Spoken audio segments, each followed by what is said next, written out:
నారాయణపేట జిల్లా మక్తల్ మండలం కాచ్వార్లో క్షుద్ర పూజలు కలకలం రేగింది. సర్పంచ్ అభ్యర్థి ఇంటి ముందు పంచాయతీ ఆఫీస్ ఎదుట తాంత్రిక పూజలు నిర్వహించారు. దీంతో భయానికి లోనైన సర్పంచ్ అభ్యర్థి వెంకటమ్మ భర్త ఆసుపత్రిలో చేరాడు. సో రేపటి 3వ విడత పంచాయతీ ఎన్నికలకు సంబంధించి ఈ అంశానికి సంబంధించి పూర్తి సమాచారాన్ని మా కరెస్పాండెంట్ బసవరాజ్ అందిస్తారు. బసవరాజ్.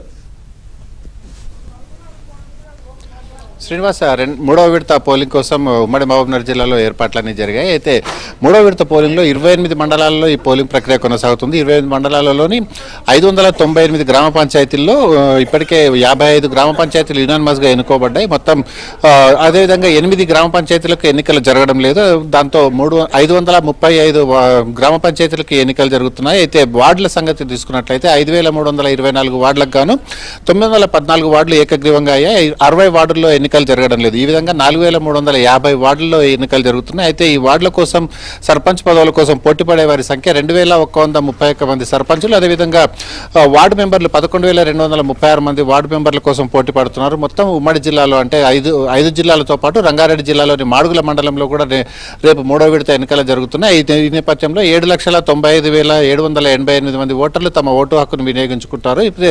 రేపు ఉదయం 7 గంటల నుంచి మధ్యాహ్నం 1 గంటల వరకు ఈ పోలింగ్ ప్రక్రియ కొనసాగుతుంది. ఇప్పటికే పోలింగ్ సిబ్బంది ఆయా పోలింగ్ స్టేషన్లకు చేరుకొని వాళ్ళ యొక్క విధులు నిర్వహిస్తున్నారు. అయితే ప్రతి పోలింగ్ స్టేషన్ కూడా ఇక్కడ అంటే ఒకే స్కూల్లో పోలింగ్ కాంప్లెక్స్ అనేది అనొచ్చు. పోలింగ్ స్టేషన్కు బదులు పోలింగ్ కాంప్లెక్స్. ఇందులో ఒక వార్డులను బట్టి వార్డుల సంఖ్యను బట్టి పోలింగ్ స్టేషన్లను ఏర్పాటు చేస్తున్నారు. అయితే ప్రతి పోలింగ్ స్టేషన్లో కూడా 3 సభ్యులు అంటే ఒక ప్రిసైడింగ్ ఆఫీసర్, 2 పోలింగ్ ఆఫీసర్లు ఉంటారు. ఈ విధంగా ప్రతి వార్డుకు సంబంధించి ఒక్కొక్క రూమ్లో 2-3 వార్డులను కూడా ఏర్పాటు చేశారు. అయితే మనకు ఉమ్మడి మహబూబ్నగర్ జిల్లాలో 8 గ్రామ పంచాయతీలకు ఎన్నికలు జరగడం లేదు. దాంట్లో ముఖ్యంగా మనం చెప్పుకోవాల్సింది ఏంటంటే అమరాబాద్ మండలం పూర్తిగా ఏజెన్సీ ఏరియా. ఈ ఏజెన్సీ ఏరియాలో 5 గ్రామాల్లో పూర్తిగా ఎస్టీలు ఒక జనాభా లేకున్నా కూడా ఎస్టీలకు కేటాయింపబడంతో అక్కడ జనాభా లేని పరిస్థితుల్లో 5 గ్రామ పంచాయతీలకు ఎన్నికలు జరగడం లేదు. దీంతో పాటు జడ్చల మండలం శంకరాయపల్లి తాండా కూడా అది కూడా ఎస్టీకి కేటాయించబడింది. అక్కడ కూడా ఎస్టీ జనాభా లేకపోవడంతో అక్కడ కూడా నామినేషన్లు వేసేందుకు ఎవ్వరు లేరు. వీటితో పాటు 2 కల్వకుర్తి నియోజకవర్గంలోని కీలకమైన గ్రామాలు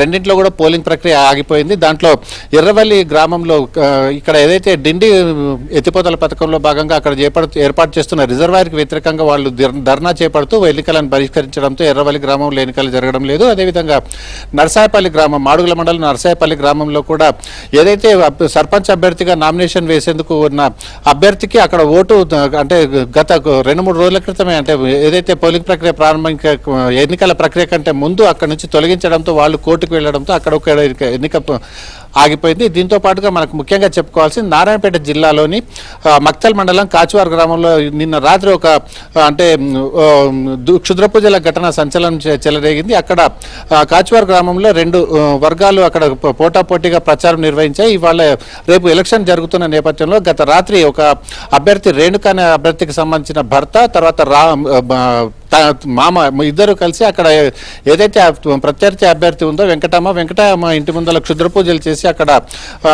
నిమ్మకాయలు అదేవిధంగా వివిధ రకాల పూజలు చేసి ఆనవాళ్లు కనిపించాయి. ఇవన్నీ సీసీటీవీ ఫుటేజ్ ఆధారంగా వారు అంటే ఉదయం నుంచి కూడా పూర్తిగా భయాందోళనకు గురవుతున్న పరిస్థితి అక్కడ ఉంది. అయితే ఏదైతే వెంకటమ్మ భర్త ఉండో అంటే క్షుద్ర పూజలు ఎవరింటి మీద జరిగినా వెంకటమ్మ భర్త ఇప్పటికే ఓపెన్ హార్ట్ సర్జరీ కావడం, ఆయన హాస్పిటలైజ్డ్ అయ్యాడు. అక్కడ పూర్తిగా ఉద్రిక్తత పరిస్థితి ఏర్పడింది. అయితే దానిపైన ఇప్పటివరకు అంటే పోలీసులకు ఫిర్యాదు చేయనప్పటికీ గ్రామంలో ఒక భయాందోళనమైన పరిస్థితి ఏర్పడింది. ఈ విధంగా ఏదైతే రేపటి జరుగుతున్న ఎన్నికలకు సంబంధించి మొత్తం ఇట్లాంటి చర్యలు అంటే చాలా విచిత్రమైన ఘటనగా నమోదవుతున్నప్పటికీ ఇప్పటికి కూడా పోలీస్ కేసులు అయితే నమోదు చేయలేదు. శ్రీనివాస్. Right, thank you.